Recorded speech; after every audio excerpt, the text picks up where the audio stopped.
#corrupt. Nakakainis talaga ang mga kurakot na politiko.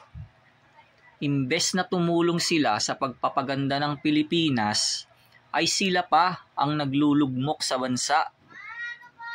Ano kaya ang relihiyon ng mga yon? Sasabihin na naman ng mga CFD dyan, nasa tao yan. Mga bobo, nasa relihiyon yan. Paano mong pag-iingatang walang dungis ang sarili mo sa sanlibutan kung wala kang dalisay at walang dungis na relihiyon? Pag mali ang relihiyon mo, ay mabubulok ka o makukorap ka talaga. Kahit nga buhay ka physically, ay para sa Diyos patay ka eh.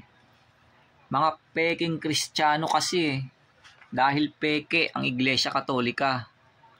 Ang tunay na mga Kristiyano ay inalis na ni Kristo sa kabulukang nasa sanlibutan. Hindi na sila taga sanlibutan. Kaya mga buhay sila spiritually dahil nabubuhay sila kay Kristo. Kapisanan sila ng mga buhay o mga matuwid o mga banal.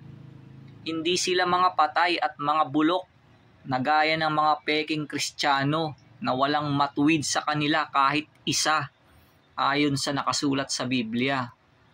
Basa Biblia, Roma 3:18, gaya ng nasusulat, walang matuwid, wala kahit isa, walang pagkatakot sa Diyos sa harap ng kanilang mga mata. Santiago 1:27, ang dalisay na relihiyon at walang dungis sa harapan ng ating Diyos at Ama ay ito, dalawin ng mga ulila at mga babaeng bao sa kanilang kapighatian, at pag-ingatang walang dungis ang kanyang sarili sa sanglibutan. Unang Timoteo 5:6, datapwat ang nangagpapakabuyo sa mga kalayawan, bagamat buhay ay patay. Awit 1:5-6, kaya't ang masama ay hindi tatayo sa paghatol, ni ang mga makasalanan man sa kapisanan ng mga matuwid. Sapagkat nalalaman ng Panginoon ang lakad ng mga matuwid, ngunit ang lakad ng masama ay mapapahamak. 1:15-19, kung kayo'y taga-sanglibutan, ay iibigin ng sanglibutan ang kanyang sarili. Ngunit sapagkat kayo'y hindi taga-sanglibutan, kundi kayo'y hinirang ko sa sanglibutan, kaya napupuot sa inyo ang sanglibutan.